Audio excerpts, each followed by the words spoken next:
न उच्चारण में गलती, न शपथ में दिक्कत। फिर राज्यपाल ने विजय को शपथ ग्रहण के दौरान क्यों टोका? धोती शर्ट छोड़ व्हाइट शर्ट और ब्लैक पैंट में थलापति विजय ने क्यों ली शपथ? जनता को दिया बड़ा संदेश।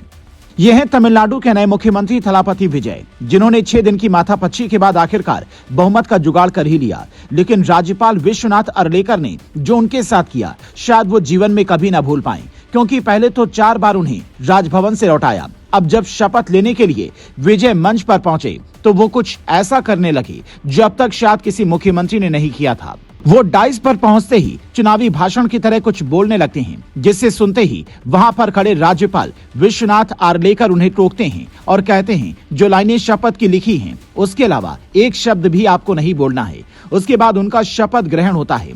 उनके साथ ही 9 और विधायक शपथ लेते हैं जो विजय सरकार में मंत्री बनाए जाएंगे। खास बात ये रही कि इनमें से एक भी मंत्री उनके गठबंधन का नहीं है। इसके अलावा एक और खास बात ये कि विजय ने शपथ ग्रहण के दौरान जो फॉर्मूला लुक अपनाया, उसने तमिलनाडु की सियासत में नई चर्चा छेड़ दी है, क्योंकि तमिलनाडु में इतिहास में अब तक वहां के पुरुष मुख्यमंत्री धोती शर्ट में ही शपथ लेते हैं।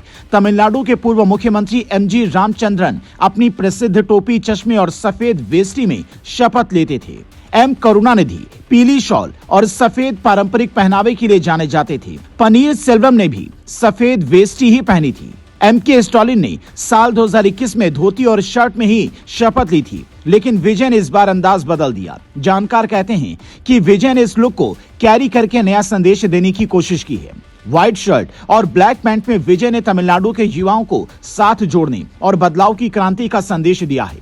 शुरुआत से भी विजय के साथ में युवा सबसे ज्यादा जुड़ रहे हैं। उसकी वजह इनका सुपरस्टार होना और सियासत में बदलाव का संदेश देना है। पर सवाल ये कि क्या विजय लंबे वक्त तक अपनी सरकार चला पाएंगे, क्योंकि उन्हें बहुमत जुटाने में ही 6 दिन का वक्त लग गया और जिन पार्टियों के समर्थन में उनकी सरकार बनी उसमें कांग्रेस की भूमिका सबसे बड़ी है। भले ही उसके पास में विधायक कम हैं, लेकिन कांग्रेस का दबाव विजय की पार्टी पर जरूर रहेगा। ऐसे में क्या उन्होंने जो 5 वादे किए हैं उसे आसानी से पूरा करेंगे? इनका सबसे बड़ा वादा भ्रष्टाचार के खिलाफ लड़ाई का है, लेकिन अकेले बहुमत न होने की वजह से इन्हें कई चुनौतियां मिल सकती हैं। कहीं ऐसा न हो जाए कि दिल्ली में जैसे केजरीवाल को पहली बार सरकार बनाने के बाद 49 दिनों में ही इस्तीफा देना पड़ गया था कि वो वादे पूरे नहीं कर पा रहे थे।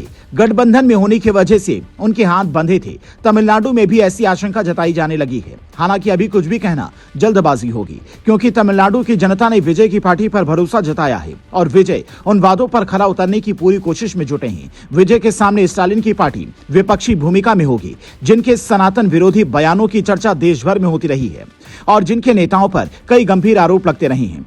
तो सवाल है, क्या इनके नेताओं पर भी विजय की पार्टी बड़ा एक्शन लेने वाली है? आपको क्या लगता है, विजय इन सब में कैसे बैलेंस बनाएंगे? अपनी राय दे सकते हैं।